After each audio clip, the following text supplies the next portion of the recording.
L'affaire Jean-Marc Koumba, les critères ne sont pas réunis pour une liberté provisoire, affirme le secrétaire général du ministère de la Justice.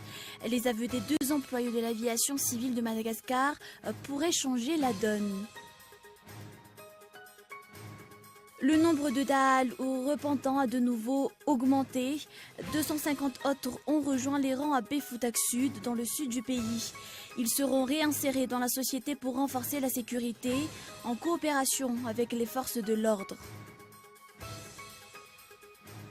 Et enfin, la société mexicaine reste mobilisée autour du sort des 43 étudiants disparus le 26 septembre dernier à Iguala.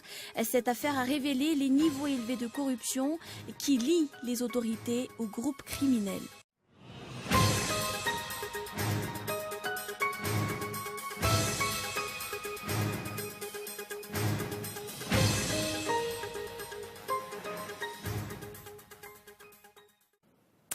Bonsoir, vous regardez Cool TV. Bienvenue dans ce journal. Affaire Jean-Marc Koumba, les critères ne sont pas réunis pour une liberté provisoire, affirme le secrétaire général du ministère de la Justice.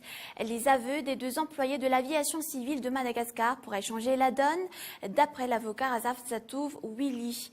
L'ancien garde du corps de l'ancien président Ravalman a passé 6 semaines en prison. Reportage. Jean-Marc Koumba et les 4 employés de l'ACM ont été arrêtés le 23 octobre dernier. Aucune information n'a filtré de cette affaire depuis leur audition. D'après la famille de l'ancien garde du corps de l'ancien président Ravalman, 2 demandes de liberté provisoire ont été envoyées au tribunal, mais elles ont été toutes refusées. Si aucune version officielle n'a été communiquée jusqu'à ce jour, Ndiam César Charles, le secrétaire général du ministère de la Justice, est sorti de son silence. Les critères ne sont pas réunis pour une liberté provisoire, affirme-t-il. Concernant les aveux des employés de l'ACM divulgués par la famille de Jean-Marc Koumba samedi, Razaf Nzatouf Willy, dit « Oh là là », affirme que ces témoignages devraient avoir des répercussions sur le déroulement du procès. S'il y a une rétractation, s'il y a un désaveu, cet aveu-là devient nul et non avenu parce que la jurisprudence n'accepterait jamais une dénonciation, un aveu qui n'a pas été corroboré et dont la personne accusée a toujours nié et qui a été faite par un co-accusé ou un co-inculpé.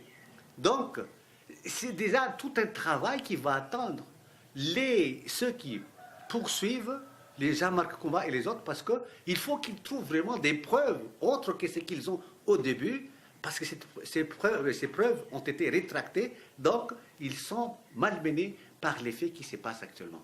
L'issue de l'affaire Jean-Marc Koumba reste une énigme. Ses proches montent la pression. Le comité pour le soutien de l'ancien garde du corps de l'ancien président mènera certaines hautes personnalités à voir de visu les conditions d'incarcération de Jean-Marc Koumba. Pour le cas de Ravalman, des indiscrétions ont fait savoir qu'il serait parmi les bénéficiaires d'une amnistie présidentielle. Concernant personnellement le président Ravalman, je ne pense pas qu'il devrait espérer quelque chose comme une grâce ou une amnistie. Parce qu'une amnistie ou une grâce,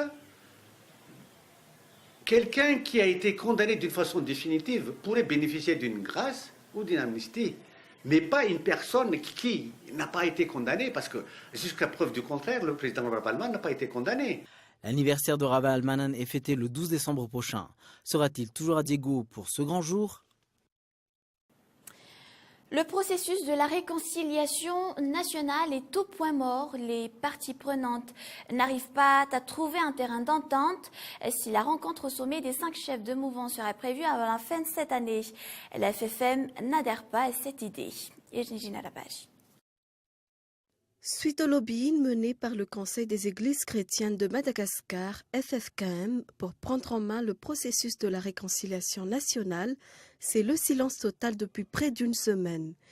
Des indiscrétions pourtant révélées que le sommet à 5 serait organisé avant la fin de cette année. Un plan d'action a même été élaboré. Le Conseil pour la réconciliation nationale, FFM, de son côté, avance que le moment n'est pas opportun pour la tenue du sommet des 5 chefs de mouvance. Raïr Souanzat Daniel, membre du FFM, déclare qu'actuellement, leurs actions se focalisent sur la collecte des points de vue des parties prenantes au niveau des régions. Aucune date n'a été avancée pour la tenue du sommet et l'on ignore le point de vue du président Razon Armapian sur le sujet. Le locataire d'Amutsuruach a déjà déclaré qu'il conduira lui-même la réconciliation nationale. À ce rythme, la réconciliation nationale ne sera pas pour bientôt. Les idées divergent autour du processus.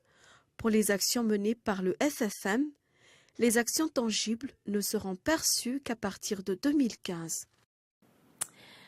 Le nombre des Da'al repentants sont actuellement portés à 2250. 250 autres Da'al ont déposé leurs armes à Befoutak, un Kalachnikov et un fusil de chasse ainsi que des armes blanches ont été remises aux autorités hier selon le lieutenant honoré Razan Nirinzouk, responsable de la communication de la gendarmerie nationale. Aucune aide n'est encore annoncée pour ces 250 nouveaux repentis. Ils auront, avec leurs prédécesseurs, à assurer l'autodéfense villageoise, réitèrent les forces de l'ordre. Des mesures d'accompagnement s'imposent toutefois. Ils recevront des formations diverses, mais seront également suivis par des gendarmes locaux. Tandis que la rive est du Mandjaré est réputée pour ses Da'al repentants, la rive ouest, elle, vit encore dans la terreur. Les actes de barbarie y sont encore réels. Et face à l'optimisme des autorités, les populations locales sont encore très rétives. Georges Makamas, un habitant d'Intanmour dans le district d'Imbouvoumbe, ne cache pas ses appréhensions. Il a peur que ces Da'al ne conservent pas leur mentalité de brigands. Les habitants du district concernés redoutent que le soutien du gouvernement ne soit utilisé par ces Da'al comme un moyen de répression contre la population locale. Le délestage sera résolu avant la fin de cette année. Le problème n'est résolu que partiellement pour certains consommateurs. Nombreux haussent le ton face aux dégâts matériels causés par l'instabilité de la tension de l'électricité. Aucun appareil électroménager n'est épargné, dont les téléviseurs jusqu'aux réfrigérateurs. Reportage. La tension de l'électricité monte jusqu'à 250 à 280 volts après les coupures d'électricité. Les dégâts matériels sont de plus en plus nombreux ces derniers temps.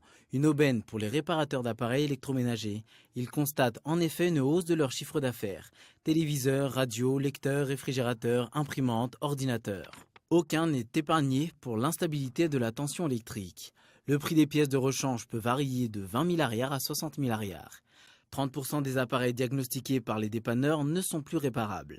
Aucune information n'a filtré de la Djirama sur ses responsabilités. Les doléances transmises à la Djirama sont dans la majeure partie classées sans suite. L'on attend ainsi les mesures qui seront prises par la Djirama pour des solutions de compensation, même à court terme. La surveillance au niveau des grossistes se corsera pour détecter les produits périmés, annonce le ministère du Commerce. En 2015, une collaboration s'effectuera avec d'autres entités, notamment la douane, pour contenir l'entrée des produits douteux sur notre territoire. L'Irabiad. Selon la Société civile pour la protection des droits des consommateurs, 400 tonnes de produits périmés pourraient envahir les marchés en ce mois de décembre. 10 000 tonnes de riz avariés attendent d'être incinérées au port de Majinga, apprend-on du ministère du Commerce. Seul un tiers des produits importés obtiennent le certificat de consommabilité. Le reste fait fi de cette procédure. Face à ces problèmes, le ministère du Commerce prévoit de faire une descente au niveau des grossistes. Les produits périmés seront directement brûlés, rassure Hervé Malal Henrio Rakoutma Efassou, directeur de la consommation et de la concurrence au sein du ministère. Selon lui, le problème des produits périmés réside aussi dans le fait qu'il n'a aucune limite sur les produits importés. En 2015, une décision interministérielle sera prise afin d'y remédier. La douane sera directement impliquée. En attendant, les consommateurs peuvent transmettre leurs doléances à travers le numéro 034 30 812 34 du ministère du Commerce. Et on passe à un tout autre sujet. Cela fait 4 jours. L'opération contre les vitres fumées reprend. Selon les forces de l'ordre, tous les véhicules d'autorité ou de particuliers doivent faire l'objet d'une fouille. D'un autre côté, la pose des vitres fumées fait vivre des familles dans plusieurs quartiers de la ville. Les détails. L'utilisation de la vitre fumée est interdite depuis une loi en vigueur depuis 2008. Les forces de l'ordre les enlèvent directement à défaut de présenter des pièces justificatives en bonne et due forme. Mais aucune action n'est menée pour lutter contre leur pose, même en centre-ville, à Analakeel, à Tsaralalan, à Issouch ou à Njavouank. Selon cet homme, le coût d'une pause est de 70 000 ariars pour une voiture entière, 25 000 ariars et s'il ne s'agit que de 2 vitres. Mais ces derniers temps, le nombre des clients regresserait. Il passe de 6 à 1 seul par jour. Cette activité, aussi informelle soit-elle, fait vivre une dizaine de familles. Dans les artères de la ville comme dans les périphéries, les actions menées par la gendarmerie nationale pour lutter contre la prolifération des vitres fumées se multiplient. L'objectif est de réduire l'insécurité, rassure Florence Rakoutman, commandant du CIRGN. D'autres sources dévoilent toutefois que cette opération est liée au nombreux trafics d'armes décelés ces derniers temps. Et nous passons aux actualités internationales. La société mexicaine reste mobilisée autour du sort des 43 étudiants disparus le 26 septembre dernier à Iguala. Une manifestation a réuni encore des milliers de personnes hier dans les rues de Mexico. Cette affaire a révélé les niveaux élevés de corruption qui lient les autorités aux groupes criminels. C'est un reportage de France 24. Scène de chaos à Mexico, banques attaquées, boutiques saccagées. De violents affrontements ont eu lieu avec la police en marge d'une manifestation qui a rassemblé des dizaines de milliers de personnes. Elles ont demandé justice pour les 43 étudiants disparus et la fin du climat d'impunité. La population mexicaine s'est mobilisée toute la journée de lundi, jour anniversaire des 2 ans au pouvoir du président Peña Nieto. Enrique Peña Nieto se comporte de manière frauduleuse depuis le début de son mandat. C'est un homme corrompu et il a de nombreux antécédents. Des violences ont aussi eu lieu dans l'état du Guerrero, là où les 43 étudiants ont disparu.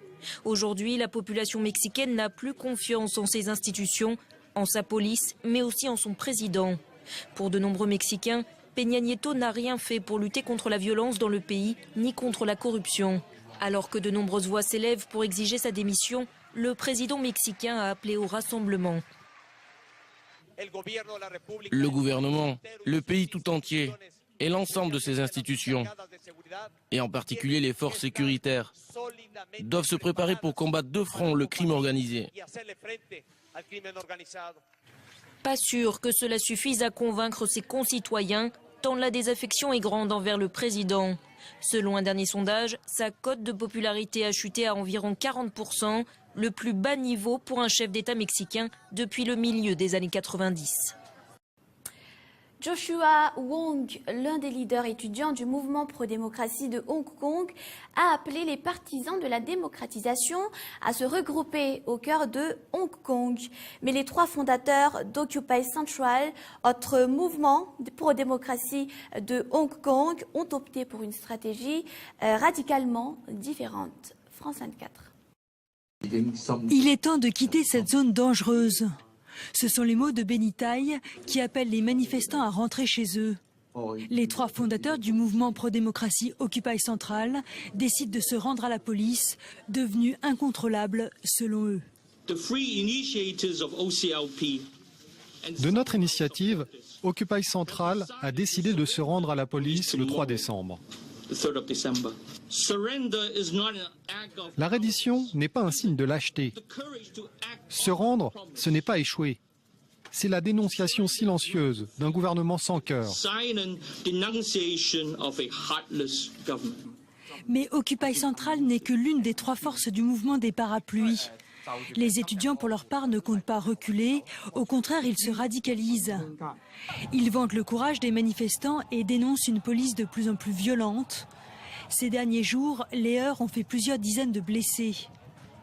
Le visage de cette lutte, Joshua Wong, un jeune de 17 ans, annonce qu'il entame une grève de la faim indéfinie. Il appelle les étudiants à se rassembler au cœur de la ville pour forcer le gouvernement au dialogue. Depuis 2 mois, les manifestants réclament le suffrage universel à Hong Kong.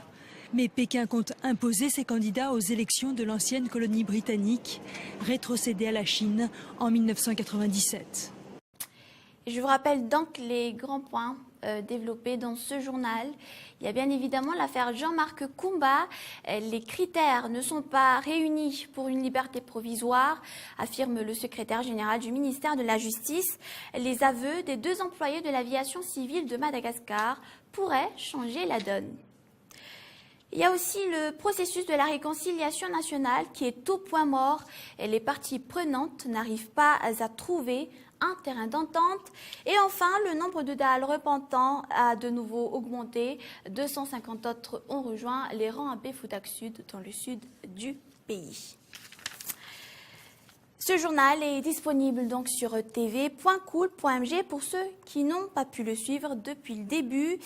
Et ne ratez pas l'émission Carol, c'est la série Perception après ce journal, suivi donc de 2 films.